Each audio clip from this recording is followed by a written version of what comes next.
Davao ang pinaka-safe at saka safe. Wow. Andyan ang Davao. Kukurento.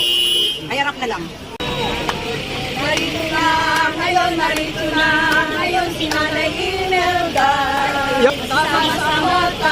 Sama-sama tayo mga loyalista. Karawin nyo, no? 14 million pala. Itong firm mga kababayan, itong ito na nga po at dumagsa na ang ating firm 24K. Ayan, 14 million, grabe. Ang sundalo ng sili. Latong bayani. Yan, kasamahan ng lulo ko yan. Andyan din ang lulo ko eh. Andyan ang lulo ko eh. Simple na lulo. O ano naman ang komento natin? Napanood ba natin yung mga ano sa Senate ni Pangulong Duterte, dating Pangulong Duterte? Wala, laro lang yun. Ilalaro lang tayo noon. Ako diyan kaniniwala. Laro lang yun, laro. Kasi tinutukan ko yun eh. Pati nga yung pagtatanong ni Tigboy. Oh, bakit? Bakit hindi ako kumain? Bakit tinutukan ko yung mga ganyan? Laro lang yun, nilalaro lang ng tambayan. Yan nga, pabilog ng tambayan, di ba? Alam na eh. Kahit Davao ang pinaka-safe at saka safe. Wow. Andyan ang Davao. Kukurento. Ay, harap na lang. Narito na, ngayon si Nanay Imelda. Sama-sama tayo mga loyalista. Karawin nyo, no? 14 million pala. Itong firm mga kababayan, itong ito na nga po at dumagsa na ang ating firm 24K. Ayan, 14 million, grabe. Ang sundalo ng sili. Latong bayani. Yan, kasamahan ng lulo ko yan. Andyan din ang lulo ko eh. Andyan ang lulo ko eh.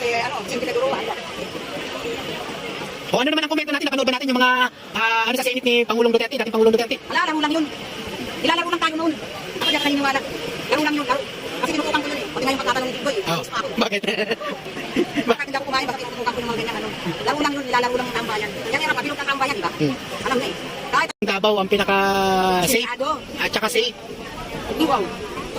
Andyan ang Davao. Kukurento. Ay, harap na lang. Narito na, ngayon si Nanay Imelda. Sama-sama tayo mga loyalista. Karawin nyo, no?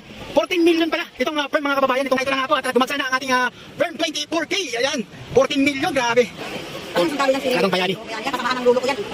Andyan din ang lulo ko eh. Andyan ang lulo ko eh. Simple na lulo. O ano naman ang komento natin? Napanood ba natin yung mga ano sa Senate ni Pangulong Duterte, dating Pangulong Duterte? Wala, laro lang yun. Ilalaro lang tayo noon. Ako diyan kaniniwala. Laro lang yun, laro. Kasi tinutukan ko yun eh. Pati nga yung pagtatanong ni Tigboy. Oh, bakit? Bakit hindi ako kumain? Bakit tinutukan ko yung mga ganyan? Laro lang yun, nilalaro lang ng tambayan. Yan nga, pabilog ng tambayan, di ba? Alam na eh.